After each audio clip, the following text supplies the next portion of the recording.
Hey guys, I'm back again. All right, so we're gonna do the second half of the biomolecules. Okay, so this time we're gonna jump into proteins and carbs. Remember, because we're just getting started, first time we're ever doing this, rules for the PowerPoints. Red, write it down word for word. Yellow, yeah, I still didn't fix my spelling mistake. Summarize it in your own words, because it's still important. And green, you just have to listen, you don't have to write it down. Now remember, if I'm talking too fast, pause me, take your time, get your notes, and we'll move on. Okay, so first up on the list today, proteins.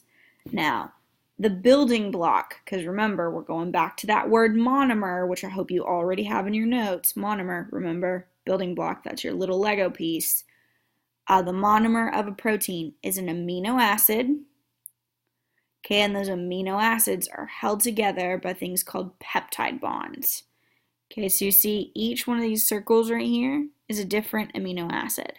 Now, the way I think about this, think about like a bracelet, right, that you made in elementary school, right? There's a string holding all the beads of that bracelet together.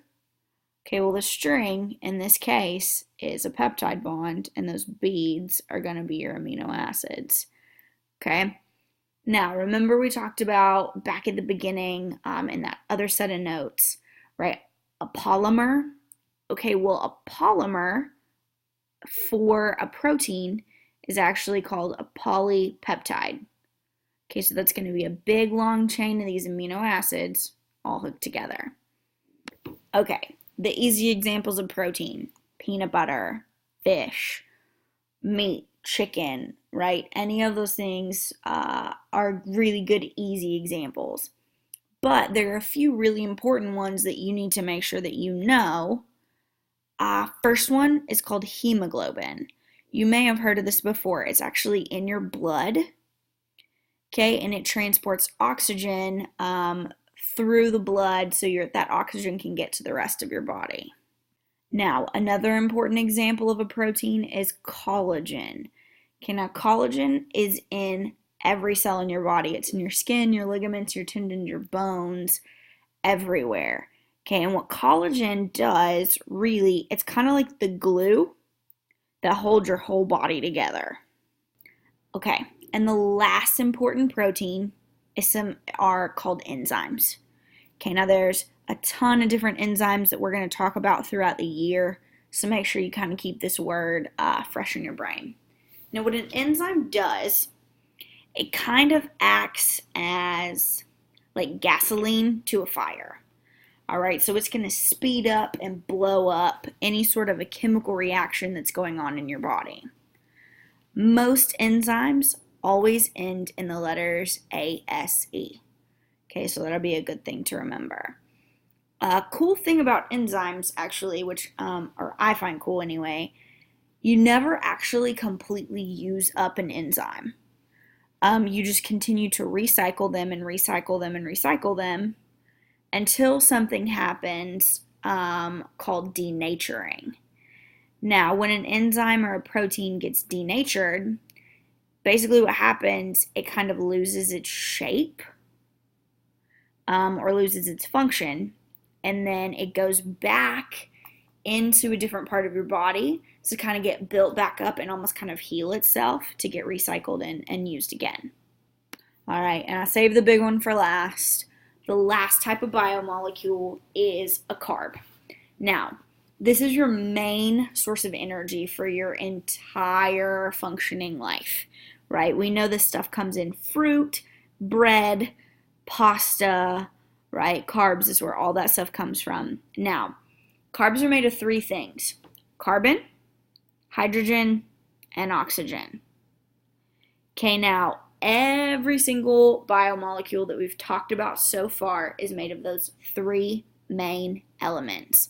We'll come back later on in the week and we'll talk about some of the other differences and changes that some of the other ones have. But the three major ones, always carbon, hydrogen, oxygen. Now the cool thing about carbs, for every one carbon and one oxygen, there's always two hydrogens. So it's really important that you know this ratio, because if I ever ask you to look at a picture of a carbohydrate, the easy way to really determine what that looks like is looking for this 1-to-1 ratio. Okay, the monomer or the building block of a carb is called a monosaccharide. Mono, the word means one, and saccharide means sugar. So literally a monosaccharide is one single sugar. Bam, I got that listed for you already. Okay, a monosaccharide, again, a single or a simple sugar. Three major ones. Glucose, which is your blood sugar. Okay, so any diabetic that you know, whenever they test their blood, they're testing for glucose. Galactose, which is one version of milk sugar. And then fructose, which is fruit sugar. So yeah, literally sugar that comes from fruit. So high fructose corn syrup, right, doesn't necessarily come from corn. All right, it comes from corn plus mixed in with sugar from a different fruit. All right, I'm going to switch it up on you a little bit. Okay, mono, word part means one. Di means two. Remember, I already told you saccharide means sugar. So if di means two, saccharide means sugar, guess what? This word literally means two sugars, two monosaccharides. Two big examples here, sucrose, which is the sugar that you probably put in your sweet tea, and then lactose, which is what comes in milk. So you know a lot of people may be lactose intolerant, right? That means they cannot actually digest milk sugar or lactose. They lack the enzyme to be able to do that. All right, so polysaccharides, okay, are long chains of these monosaccharides, so long chains of sugar. These are some that you're probably more familiar with, or at least one of them. So the first one is starch. So if you eat a lot of potatoes, you're getting a lot of starch. That is really where plants store all of their energy, is in that starch. And then when we eat that, we're consuming that starch that they've kind of saved up for their energy. The next type is called cellulose. Really, that's kind of what helps a plant stand up. But we can't actually digest cellulose. So if you've ever heard like your mom or anybody like that said that they eat a lot of salad because it helps clean them out, it's literally what's happening there. That cellulose is building up in their colon, and then it helps clean them out. So cellulose is a large portion of your poop. So that's always something you can go tell your friends. And next we have glycogen. So that's where we store up our energy in animals, as animals, is in that glycogen. And then the last one, my personal favorite, it looks like it's chitin, but you say it chitin.